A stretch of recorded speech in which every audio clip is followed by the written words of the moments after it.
Hey guys, today we are doing stretching and we're going to start off with your glutes. And since most of us will be doing this at home in our kitchens, I figured I'll do it in mine. So we're going to do 1 minute on either side. We're going to start sitting on a chair. We're going to take one foot, we're going to place it on the opposite knee, and we're going to lean forwards with a nice straight back. We're going to just gently try and lift ourselves over, and we're going to hold this for a minute. So I'm going to just count it down, starting now. So the idea with this is that you're going to keep your stomach in. You're going to keep yourself nice and long, and the more flexible amongst you may be able to just go all the way over, but the rest of us are going to just take our time, and we're going to basically gently, as we stretch, start to go forward more.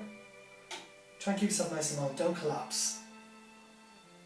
So that's been 25 seconds, so a minute is a lot longer than you think, and for a stretch to be clinically effective, it is supposed to be, well, to make you more flexible, what you want to do is between 30 and 60 seconds. Today we're going to do 60 seconds on either leg, and then move on to the next exercise.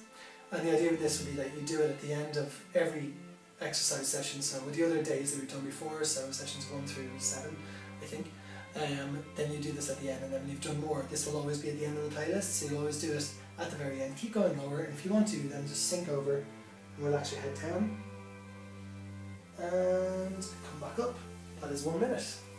Okay, we're going to change sides. So, same again. We're going to lift the other leg up. We're going to hit go, and we're going to stretch for a minute. So, keeping your back in, pardon me, keeping your stomach in, keeping yourself nice and tall, and don't collapse. And if you want to go forwards, you can. You can slide your hands down your leg, if that gives you something to sort of support yourself on. Keep yourself nice and lifted. This might feel like your bum is ripping in two, and that just means it's working. So,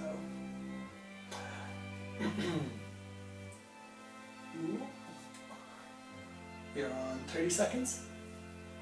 So keep going forwards, and as you get more relaxed, if you can relax, as you get more relaxed, you should be able to lean forwards more into the stretch, so you can actually end up further over. Another 16 seconds. This is called a developmental stretch, which means it's helping you to actually stretch your muscles more than they were yesterday, basically. Anything from 15 seconds to 30 seconds is a maintenance stretch, so sit up. And a maintenance stretch basically just helps you to undo any tightening you've just done. So if you've done exercise and you want to just make sure you're not going to be tight tomorrow, do between 15 to 30 seconds. And if you want to make yourself more flexible, every day 30 to 60 seconds, like up to 3 times, is the way to do it. So this is the second part of our stretch for today. We're going to do hamstrings, and we're going to do them on the mat. So we're on your towel. How you're feeling. So what we're going to do is, to help ourselves stretch, we're going to stick out one leg, sitting on the other knee if you can. We're just going to lean forwards. So take our hands forwards. Just going to lean like that.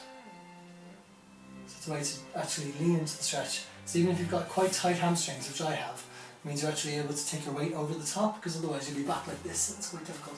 So I'm just going to lean like this. I'm going to try and hold that there. If this is too intense, or if it's hurting your other knee, what you can do is you can sit on the edge of a chair, and you can just lean forward with a stretched leg, which isn't quite as intense, but it depends on what works for you really. So we're going to hold that there for another 20 seconds.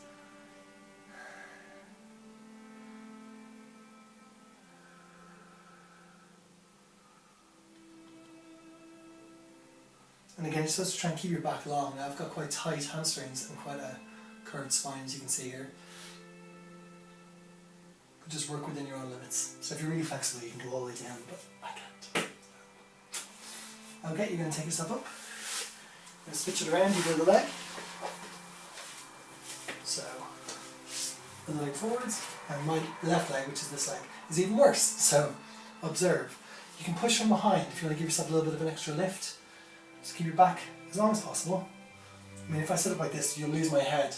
My head's up here. But if I sit up like this, it is more stretching, but just for, so you can see me. I'm leaning forward slightly. Also, you can let your weight help you stretch, but ideally you want to keep your back as straight as possible. As you can tell, this is not my finest hour, so next to press-ups, this is probably the worst thing I'm going to do in this entire process. But it is necessary, and it should get easier, and you should get more flexible. If you do this between 30 to 60 seconds every day for the next month, you will literally see a massive difference in the way that you stretch your ability. So I'm going to try and stretch my back. Whew. Hold that 15 more seconds. 14, 13, 12, 11, 10, 9, 8, 7, 6, 5, 4, 3, 2, 1. Come back out of it. And that is us done for today, guys. Well done completing your first full week and a stretch. This is always going to be at the end, so I'm going to move to the end of the playlist, and I will see you guys tomorrow for what I think is squats. Yes. See you later.